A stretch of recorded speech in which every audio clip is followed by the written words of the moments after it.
Plenty Valley FM presents Sig's Flicks.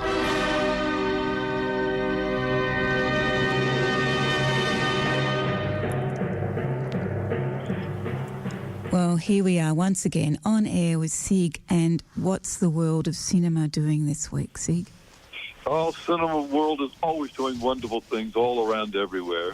We've just completed the recent Melbourne International Film Festival. It actually, just today, I think, is the last day of the online screenings, and the other theater screenings are going to be have finished. And the one thing I want to bring out to you is that we have several of these films which will be released in ensuing weeks and are screening right now. And one thing I do is over the last few weeks I have reviewed and talked about many of the films that have been on at the Melbourne International Film Festival, popularly known as MIFF. But it's difficult because sometimes you can't go out and see them. So I like to bring to your attention many of these films that will be released so you can see them from if they're of note and are interesting. And I've got several of those now I'd like to bring out to you. Some of them are screening and some of them are starting soon. First off, we have BlackBerry, which is about the first smartphone BlackBerry, a couple of decades ago now. It's been around for a while. That's out now, and that was the first smartphone back then to actually send and receive emails from a telephone. Unbelievably revolutionary. And that was the go-to fashion item back in the day. And this is a bit of a mockumentary style history of what happened with that phone and how it developed and back then. And it's an interesting, entertaining story, and informative, and a little bit humorous in many ways. So you might want to check that one out. It's called BlackBerry, and it's out now.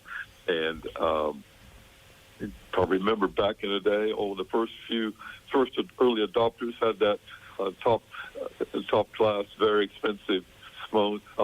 Is a bit less than a brick than the original mobile phones, but it was pretty popular back then. And I think it's fallen on harder times now, and many other phones have taken over. Another one is out now, which is a real thrilling documentary. It's Rose Gold, and this is a story about the Australian Boomers basketball team. We got third place at the Tokyo Summer Olympics recently, a few years ago, and this is the first ever international medals from the Boomers, and it was a stunning achievement to get third place. They called Rose Gold there, the bronze medal, and they did really well. This is a documentary about building up to that and behind the scenes and going through and having them go in to get that incredible result. And that's, if you're a basketball fan, and even if you're not, it's a good story of success going through there. So once again, that's called Rose Gold, and you want to check that one out. Another one, I've looked at this one recently in previous weeks, and it's out now. I want you to remind you that Mercy Road is another really good film from MIFF. This is an absolutely nail-biting film. It's very suspenseful. One man in a car, and he's desperately trying to save his teenage daughter, and he gets instructions from a faceless man on the phone occasionally, and a few other people he desperately rings to try and help him out as he goes through the nighttime, and directed by this very cool, calm, and collected man, played by Toby Jones, is the man on The Voice, almost like the voice of Hal in 2001. It's a very cool, calm, and collected, but sinister. And he directs this man where to go and how to do this. If he wants to save his daughter, he's got to do this. And he's played pretty well by the man there. That's called Mercy Road, and it's a screening now. And you can see that one if you like. If you missed it, that's a MIFF. Another one, which I'm looking forward to, I haven't seen it yet. I've been waiting because I knew it would be released. So you might want to check this one out. It's Ego, the Michael Gudinski story. And this is hot on the heels of the biopic about John Farnham.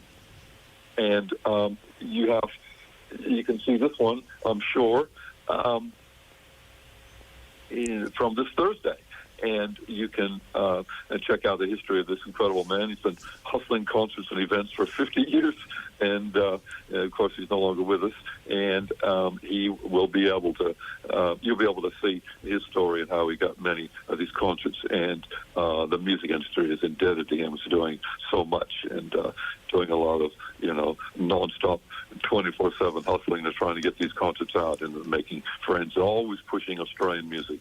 And so this one is, once again, coming out Thursday. That's called Ego, the Michael Gudinski story, named after the Skyhooks song, Skyhooks, which he was very instrumental in promoting, of course. So lots of films to check out there. Another one you might want to see is How to Blow Up a Pipeline.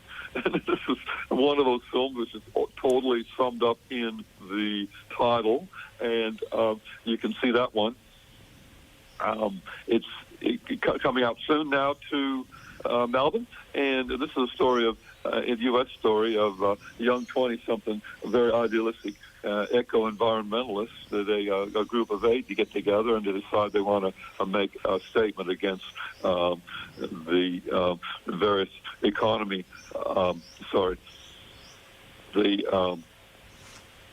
The problem with the environment and some of the polluters, and they want to blow up an oil pipeline in West Texas. And they get together and they stumble around and try to find a few things to do to make their homemade bombs and do this. And this is the story.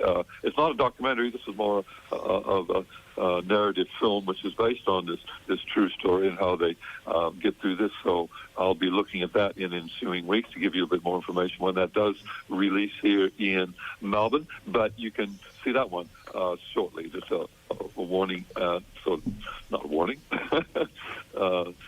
information about that coming up from the Myth. Once again, that's called How to Blow Up a Pipeline. But another film I have seen recently. Do we have a few messages before I go on with this film? Yes, definitely. Time for some messages. Hey, Curtis Stone here. Sometimes it's easy to forget just how lucky we are. There are in fact lots of children and families doing it tough in these hard economic times. That's why I'm so proud to be an ambassador for Cottage by the Sea, who provide holiday programs at the beachside in Queenscliff for children and families in need from all over Victoria. Every child deserves a holiday, and when the going gets tough, you can actually help them have one. Check out their website, cottagebythesea.com.au, or call 525 81663 today. 24/7, 88.6 Plenty Valley FM. Yes, and we're on air once again with Sig, and he's been talking about the world of cinema. Yes, indeed. This next one is a real thrilling film, which I quite enjoyed. It's called The Sound of Freedom. And this is a bit controversial, this film, because it's promoted by right-wing commentators and is produced by a faith-based company. And some of the people are concerned this might be a little propaganda going in the film and some crazy conspiracy theories going around. But it's not necessarily the case in this one, although there were some links and controversies involved.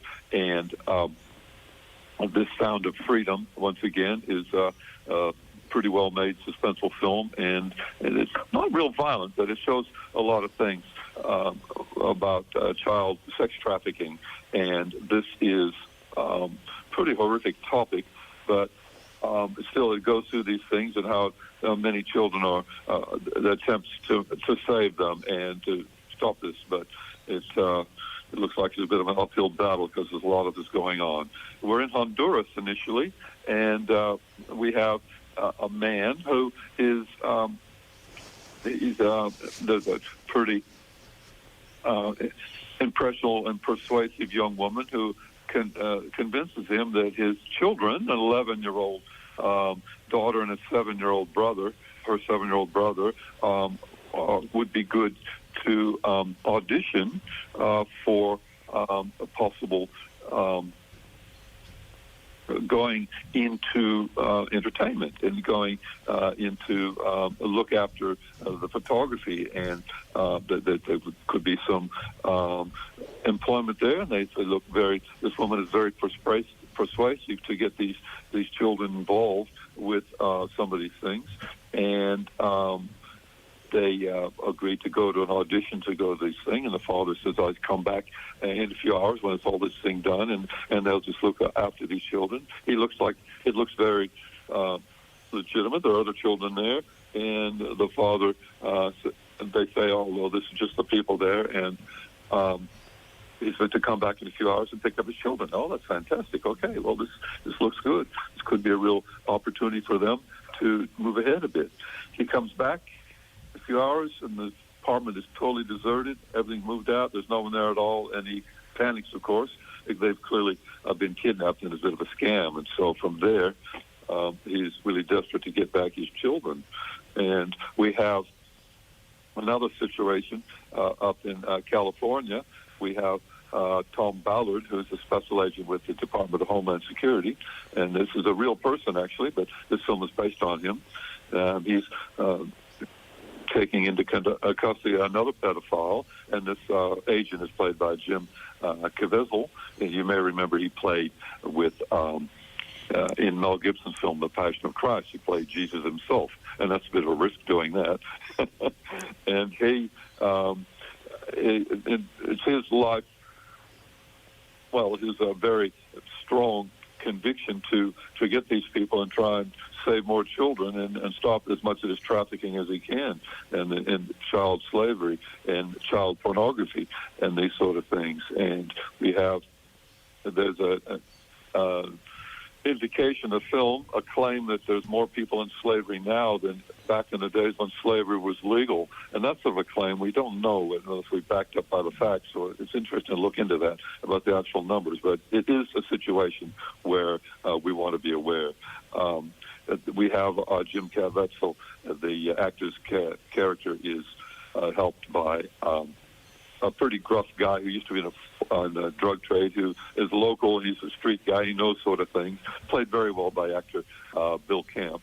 And he helps him out a bit to go and find these things, some of these people. And what they do is they pose as UN doctors to try and help the cholera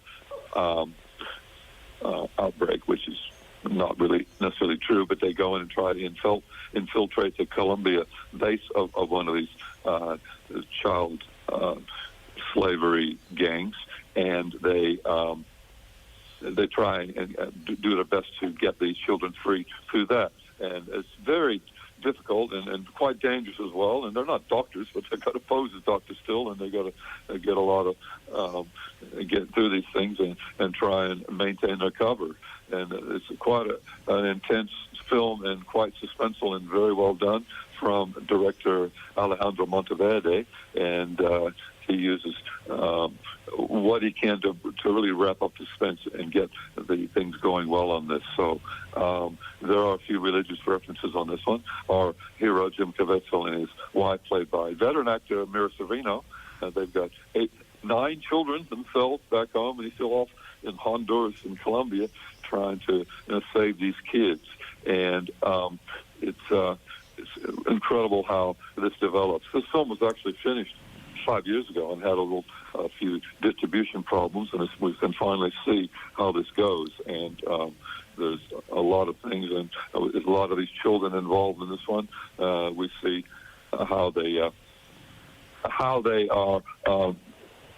harassed, not necessarily harassed, but how they are.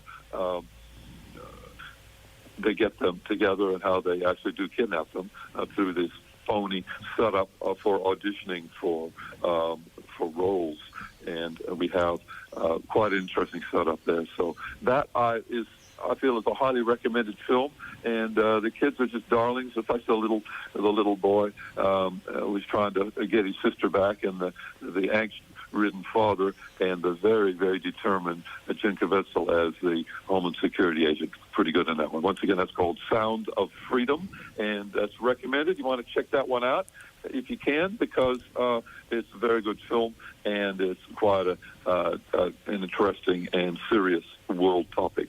So, Hillary, that's about all I have time for. Be sure to see some of those Myth films, you guys, and I hope to see you guys down there. Thank you very much, Sig.